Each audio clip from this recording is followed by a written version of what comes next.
everybody. So today is Monday. That means it's time for Family Movie Night, and Merry Christmas. We're the start of my holiday reviews for Family Movie Night. And I thought it would be fun this year to talk about some of my favorite TV movies from the holidays. And it's not just going to be Hallmark. There's going to be Lifetime, other networks, all that fun stuff. And because I've really covered almost all of the classics on Family Movie Night, because I've been doing this so long, because it's a good way to tell you all about what I do with Hallmarkies Podcast, if you're not aware. So Hallmarkies Podcast is a more than weekly podcast, sometimes daily lately, that we do with a bunch of my friends, and we cover all the content on Hallmark Channel. And then during the holidays, we try to cover as many other Christmas movies as we possibly can from the other networks. And we have our non-Hallmark coverage. So it's really fun. I love what we do over there. And, it's taken off. So I'm really proud of it. So definitely check it out. But today I'm going to talk about one of my favorite films that I've seen in the time that I've been doing Hallmarkies Podcast. And that is Christmas Perfection.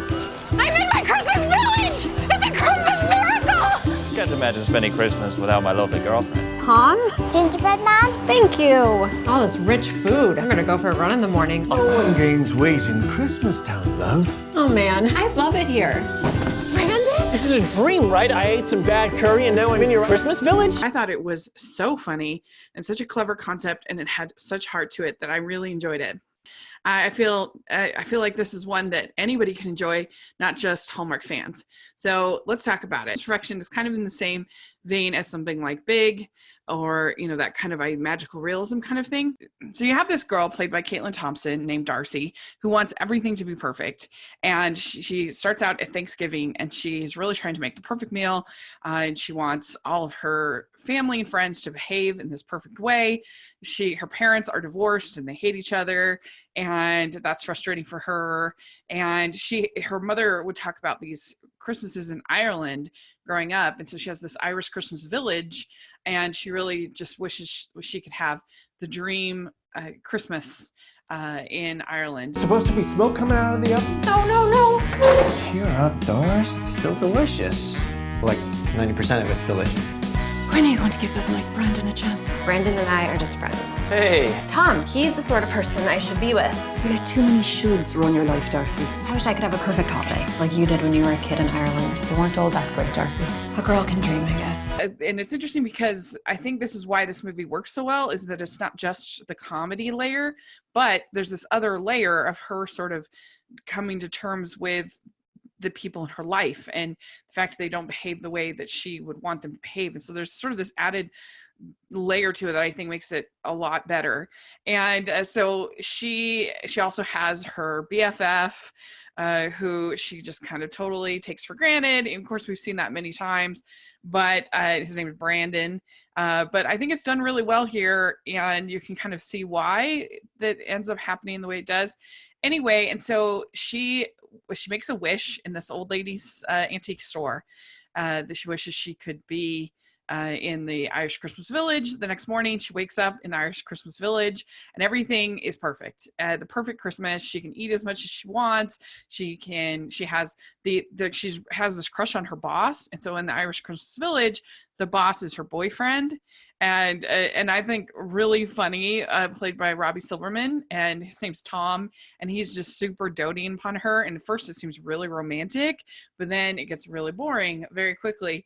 And it sort of turns into sort of Groundhog Day kind of a thing where she's like doing this, what first is really just this perfect Christmas, doing it day after day after day.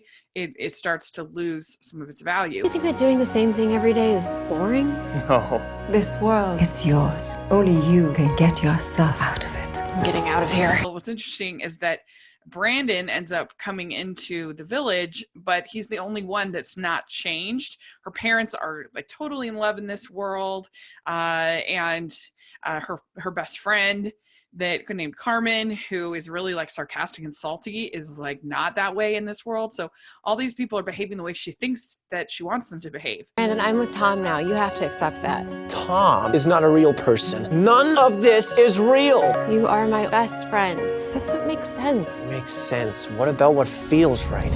and especially as she kind of unravels, I think it gets really funny, and I laugh a lot.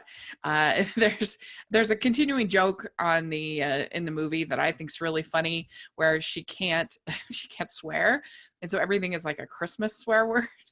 So she'll be like frosted fruitcake, and that made me laugh. And then also just like her coming unglued, like she sort of flips out at this little girl, so that's giving away gingerbread. That was a funny scene. There's this whole weird part where she every day in the perfect world she has to make a sweater, and then like her sort of dark sweater when she's unraveling, I think is really funny. And I don't know, I love that part of it. And so I just think it's a great Christmas movie. It's got magic. It's all about the true value of Christmas and gathering together.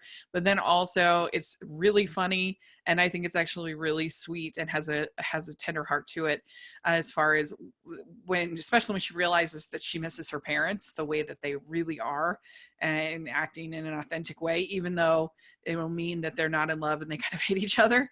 Like, I think that's a sweet moment. I think Caitlin does a good job in both sides of the role. And I actually got to interview James Henry Thomas and Robbie Silverman, who played the two male leads in it, and they were a lot of fun. I'll put a link to that if you want to check it out.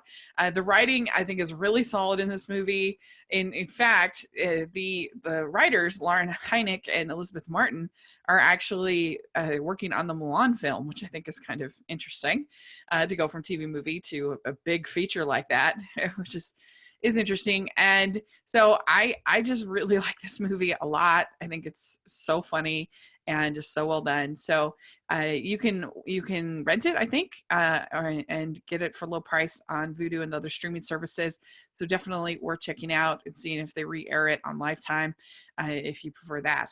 And I think it's called a Perfect Christmas in the UK, instead of Christmas Perfection. But anyway, I would definitely encourage you to check it out. I think you'll really like it. So, and check out Hallmarkies podcast, and Merry Christmas. Bye.